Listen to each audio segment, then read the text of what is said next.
நம்ம பிரியங்காவை பற்றி தப்பாக பேசிட்டோமே, பிரியங்கா உண்மையிலே மனசளவில் அப்படி கிடையாது அப்படிம்போம். அதையும் கேட்டு போக வேண்டியதான். மணிமேகலை எந்த அளவுக்கு நியாயமாக இருந்திருக்காங்க அப்படின்ற மாதிரிலாம் பேசுவாங்க. இதெல்லாம் வந்து நம்ம எல்லாரும் தப்பாக நினச்சிட்டோம், பட் 2 பேருமே தேர் குட் அட் ஹார்ட் அப்படிம்போம்.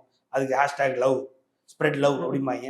சரின்ட்டு கேட்டுக்க வேண்டியதான். ஆனால் இப்போ சோஷியல் மீடியாவில் இப்போ வியூஸ் ஏற்றுறதுக்கு தான் மெயினாக எல்லாமே அப்படிதான் சார். இன்னைக்கெல்லாம் உங்களுக்கு இருக்கிற ஒவ்வொரு இம்ப்ரெஷனும் காசு. நீங்கள் உங்களுக்கு இருக்கிற பாப்புலாரிட்டி காசு. You can make money out of your popularity. ஒரு டைமில் பாப்புலாரிட்டி வந்து நீங்கள் அதை வந்து ஏதோ ஒன்று சாதிச்சு தான் கெயின் பண்ண முடியும். ஆமாம், எதையோ ஒன்று, அதாவது இப்போ சூப்பர் ஸ்டார் ரஜினிகாந்த் அந்த அளவுக்குலாம் வேணா விடுங்க. ஒரு சாதாரண ஒரு ஏரியாவுக்குள்ள அந்த டான்சர் குயிலி வருவாங்க அப்படிம்பாங்க. நான் ஒரு எடுத்துக்காட்டுக்கு சொல்கிறேன். அந்த ஊரை சுற்றி ஒரு 20-30 வில்லேஜ் இருக்கும். அந்த வில்லேஜ்லாம் ஏதாவது ஒரு கோயிலில் ஃபங்க்ஷன்னா டான்சர் குயிலி வருவாங்க அப்படிம்பாங்க. அப்போ அந்த டான்சர் குயிலி அவங்க டான்ஸ் ஆடி ஆடி ஆடி ஆடி தான் அவ்வளோ பாப்புலாரிட்டி கெயின் பண்ணி வச்சுருப்பாங்க. அந்த பாப்புலாரிட்டி அப்படின்றது அவங்க உழைச்சி கஷ்டப்பட்டு தான் வந்திருக்கும்.